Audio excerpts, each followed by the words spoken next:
So I'm Jim Squires. Nice to meet you all. I am an XR consultant who does a little bit of PR, a little bit of marketing, a little bit of biz dev. And I would love to introduce you to a much more impressive man here, my friend to my left here. This is Scott Albright. Scott is the CEO and founder of Waffle Studios, who you might know as the creators of Ghosts of Tabor. So, Scott, what are we doing here today? I think we're going to try to learn all of the hard stuff that I learned and go through the steps of what we did from the inception to the launch of Ghosts of Tabor, and hopefully I can give some feedback here to everybody of what not to do and what to do, hopefully, that works for you like it did for me. Awesome, awesome. So for those of you who are not necessarily familiar with Ghosts of Tabor, I'm gonna give you a teeny tiny bit of background. I guess less than 3 years ago would have been the start of the journey, it sounds like. In less than 3 years, Ghosts of Tabor went from an idea through to development, through early access, through launch. And in that time, you guys have amassed some crazy numbers that we're gonna share a little bit later. Although one of them that is my favorite to tease is 20 million in revenue. That's pretty impressive as of this month. Yeah. So not bad. Not bad for a team of 8 guys that were constantly told this couldn't be done in VR. Yeah. No worries. So there are obviously a lot of really popular games in a similar genre, you know, other shooters out there on the Horizon store. What is it that you think helps Tabor set itself apart from everything else? Well, I think when you look at a game like Tabor compared to all the other first-person shooters on the market is we give you a sense of ownership and a sense of realism. That gun that you're holding, that's your gun. That's your can of beans. That's your backpack. We make you want to come in and collect these items non-stop because you want to have the bigger wall of guns than your friend. You want to have more backpacks. You need that certain car battery or that flight recorder that you can't find. So we really want to instill that sense of ownership into you. And that's really missing from a lot of games, not only in VR, but also in flat screen. Yeah. Yeah, no, absolutely. And you've also really gone quite deep down the rabbit hole as far as realism goes too, right? The guns aren't just guns. No, they're not. As you experience them in video games. Yeah, so what you all can't see, and it'll be in a future update, hopefully one day if we can get it to run on standalone properly, is inside of the guns are individual springs, individual screws. And you'll be able to change every one of those things and fine tune it the way you want to tune it, just like you could in real life. Yeah. There's a whole tactical piece of it too. I mean, at the end of the day, it's a multiplayer game, but it's not necessarily just run and go multiplayer. Yeah. It's a lot of conversational multiplayer, right? It's tactical. You've got to think about it. Yeah, I'll let you take it. Yeah. I mean, really, what we went for on there was when you were in the military. If anybody here served, you have to shoot, move, and communicate, and that level, what that brings to your level of stress in a real world situation. It can really affect the outcome of what you're doing. And I really wanted to instill that into every person that plays. I wanted you to feel the stressors. I wanted you to feel the pain. I wanted you to feel the heartbreak of losing something. I wanted you to feel the excitement of extracting and getting your loot, no different than when we felt when we came back from a mission. So now, was that background, was that military background kind of why you decided you wanted to make this? Or like, where did this come from exactly? Like, what planted the seed to get you here? So I've been playing VR for a while now, and I was playing competitive in VR games in like contractors, OG contractors. And everyone I know in VR at the time, they wanted a game like Escape from Tarkov, which I'm very happy to say we are the Escape from Tarkov in VR. But no one would make it, and every year we're just waiting. Oh, no one's gonna do it, no one's gonna do it. So finally, as an entrepreneur and someone that just wanted to make something cool and a lasting impression on the world, I just decided we were going to make it. Awesome. So now you say we, right? Because at that point it was just you, I assume. It's just me, yeah. So how did that come together? What's the team? The rumor I hear is that this is a game that went from that idea phase to like the first players going hands-on with it in 11 months, but it was only a team of 8 folks behind it? First players actually went hands-on for closed alpha in August, and we did not start production until April 1. Oh God, that's 4 months. Yeah, okay. So, wow. And then we went into an expanded closed alpha in November. Okay. And through December, and then we launched in March of 2023 in App Lab. Well, now early access on the Horizon store. Wow. But it was really only 8 guys at that point. There was 8 of us, yeah.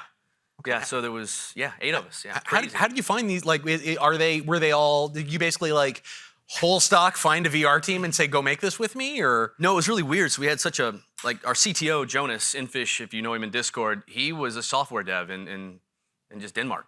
But I knew him from playing games in VR competitively. Proper D, the tutorial guy who does all of our mocap and all of our video work, he was a content creator out of Singapore, but I played VR games with him competitively. Sure. And then we also knew other guys from like Pavlov that were really into software engineering and software dev, but no one ever would give them a chance. And then we even had guys that came straight out of college, and now 2 years later, he's the lead developer on GOT. Oh, wow. So you have to find passionate people, and you have to be willing to give them chances. And that's the biggest problem with our industry. There are a lot of young devs, but they're not given chances because their resume isn't stacked. Yeah. But these guys are unicorns just in the waiting.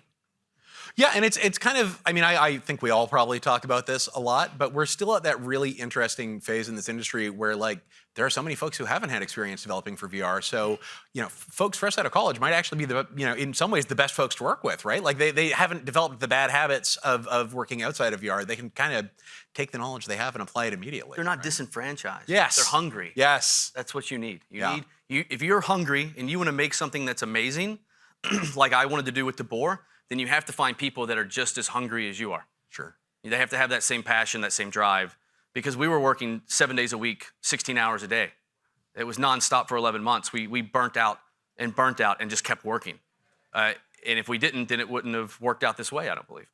So why the rush to get it out so fast? One, you want to be the first person to market with your idea because, like he said, VR is very small and malleable, just like back in '99 when the first shark fin modems came out in your house, the cable modems, if any of y'all are that old to remember, playing Counter-Strike like Beta 6, even before Source. So we're in that phase, and you need to be the first people with that idea to market.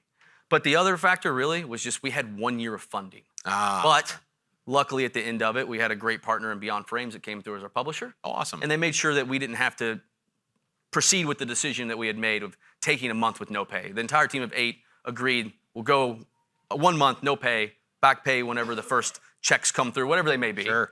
But we had a lot of help there. So yeah. So when you did come out of the development mode and start getting into players' hands, you were in early access for a while. Not a very long while compared to other games out there, but you're definitely in early access for a bit. What made you choose the early access route instead of just going for a full launch?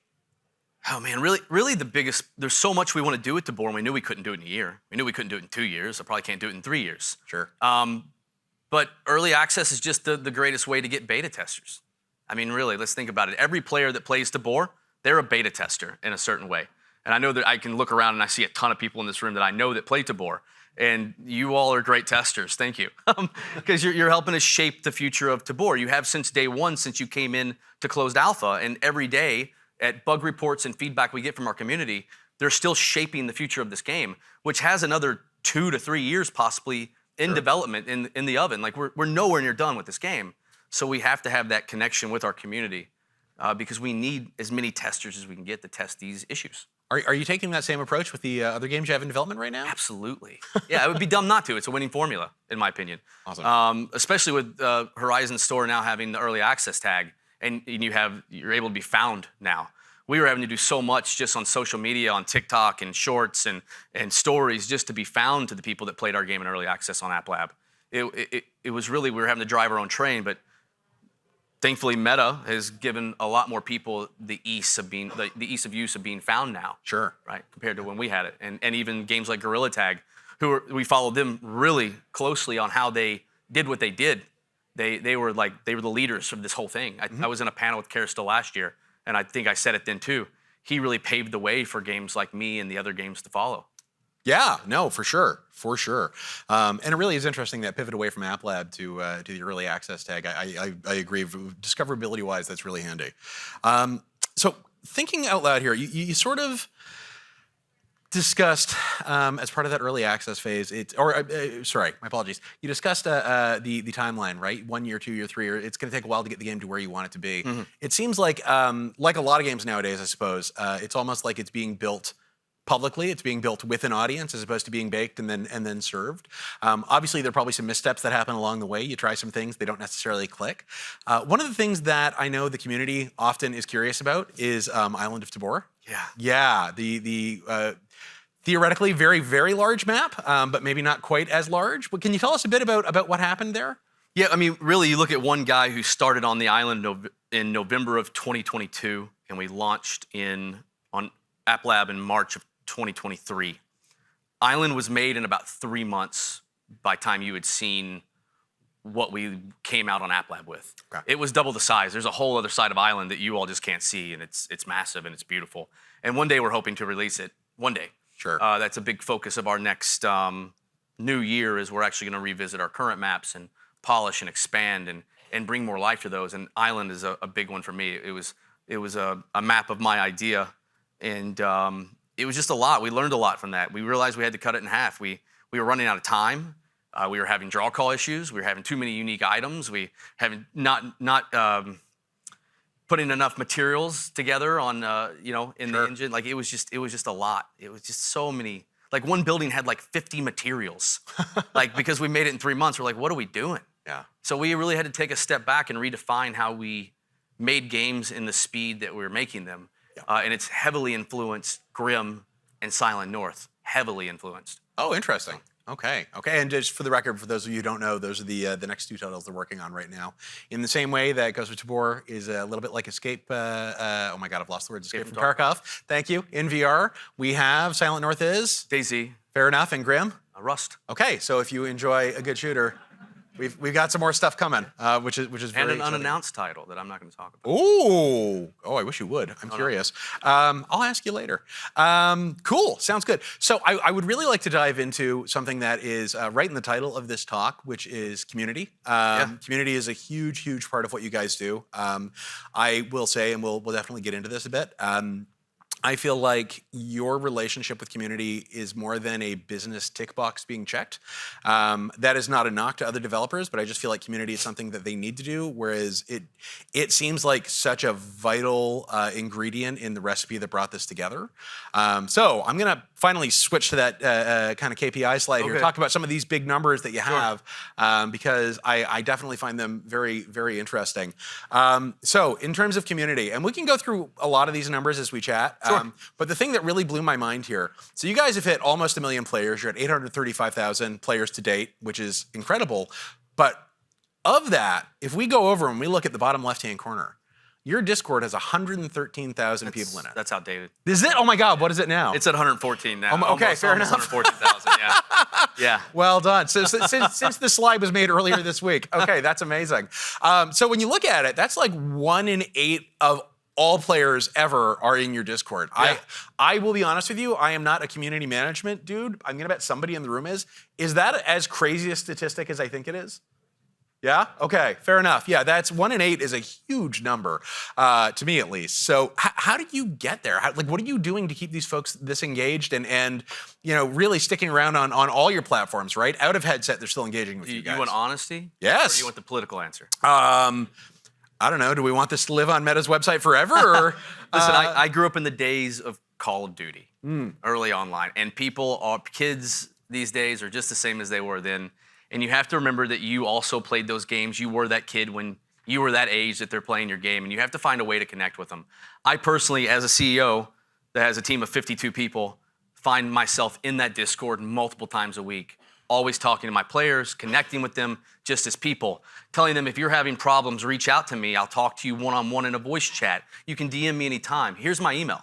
I just don't call me on my cell phone because I'm probably at home with my family, right? But you have to remember to engage your community. You have to build people around that too. Our mod team are players from within. Our BOA program, the guys that go out and help new players learn how to play the game, they're just from our community. And these are people that are so passionate about Tabor that they give up hours of their life to do it.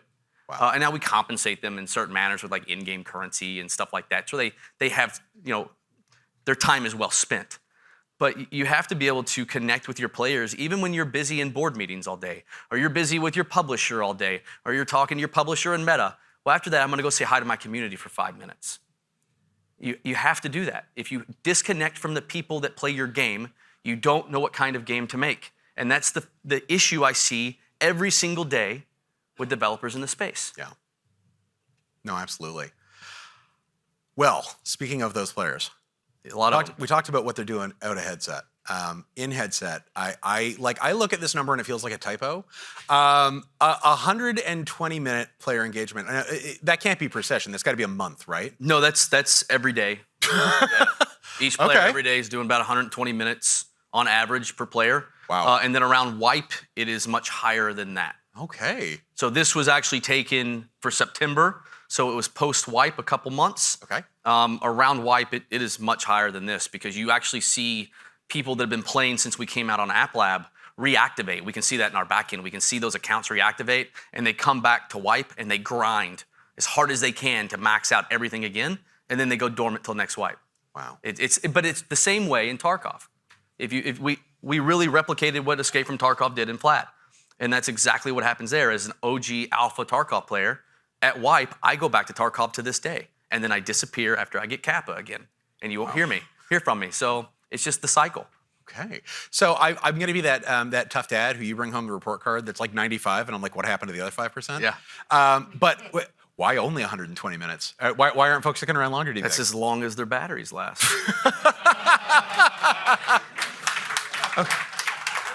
Okay. It is, yeah. As your tough dad, I'll accept that answer. That's all right. That's all right. So I'm looking at some of these other numbers, and another one that jumps out to me is that 52 million views on TikTok, and it makes me wonder. And I feel like I'm answering my own question, but I would love to hear it from you. Yes, you're great with your community. You've got this great relationship, but I think one of the bigger challenges that everyone in this room faces is how do we find that initial community to begin with? How do we build it?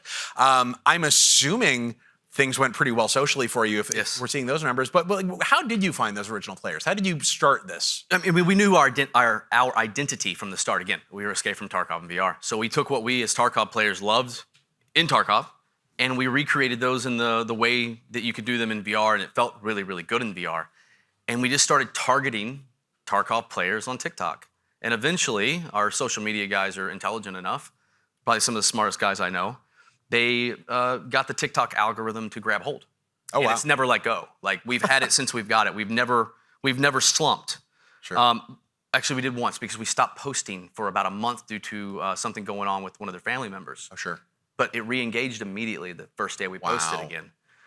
And we're doing the same formula again on Grim and Silent North, and we can already start to see those early trends on the charts. We're already starting to get the same uptick for Grim and Silent North in the same way we did with Tabor from day one. Nice. So I'm under the impression that you guys have taken a bit of a different approach with this, because I feel like, studios are often small, and it's hard to do everything, and a lot of folks tend to outsource work like this, right, to get folks to make your TikTok videos or run your social channels for you. But you guys have it all in-house. Why? Well, we did work with people before when we were much smaller, when it was just 8 of us. We worked with, there's 2 of them right here, great people from Impact. We worked with them for a while. But then we just got too big. Like, we were way too big to have everything external. So we started hiring social media managers, and we started hiring, Duncan started teaching those guys how to do the motion capture and the video editing. So then they moved on to that, and we hired new community managers for each game.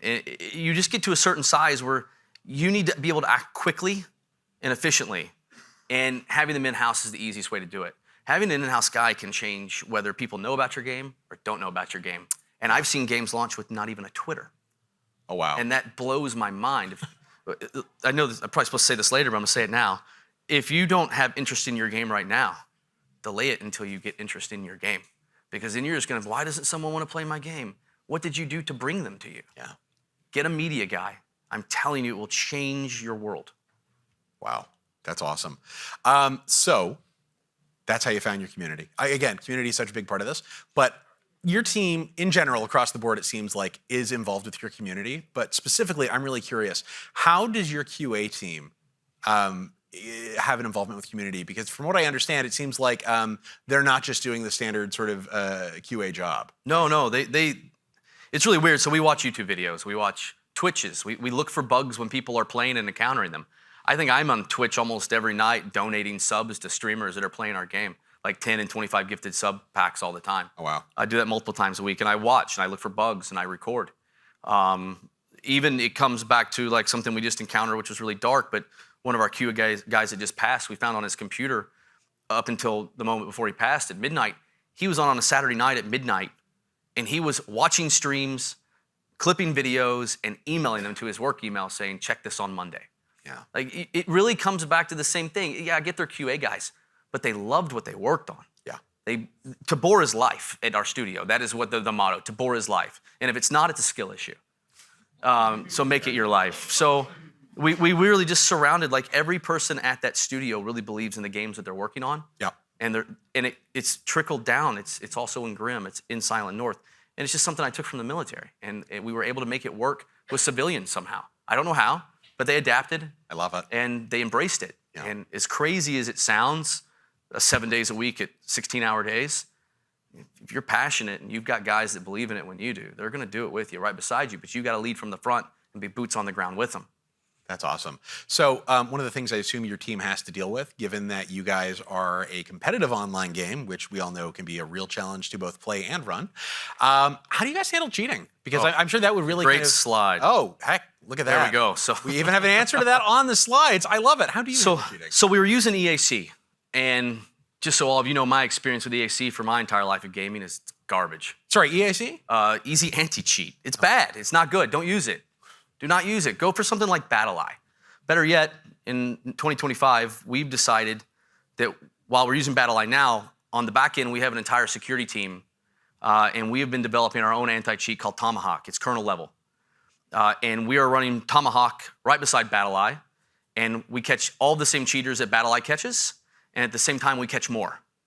The worst part of a thing like BattleEye, as amazing as it is that it's really hard to implement for most developers. There's zero documentation from those guys. Like, it's impossible. And they don't get much support. There's no support email.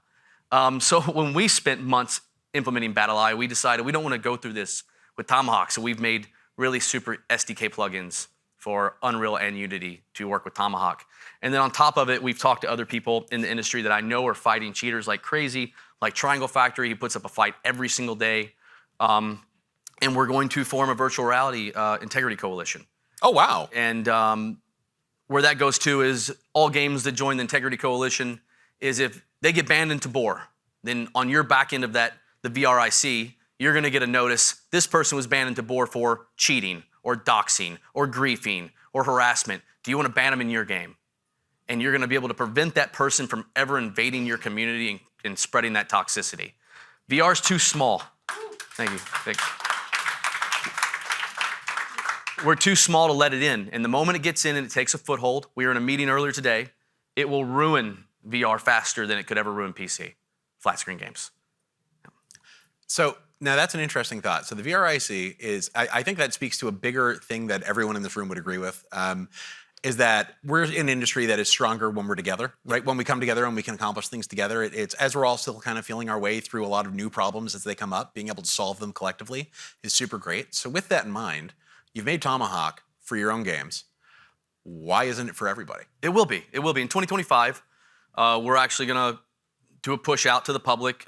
It will be a subscription-based thing, so we can pay for servers, of course. It will be as cheap as we can possibly make it. But it will be available to every single developer in this room or any developer at home, not just in VR, but also on flat screen. Awesome. Yeah. That's amazing. Great. Well, thanks so much, Scott. Really appreciate it, man. Yeah, of course. Thanks, Jim. Yeah, no worries. Thanks,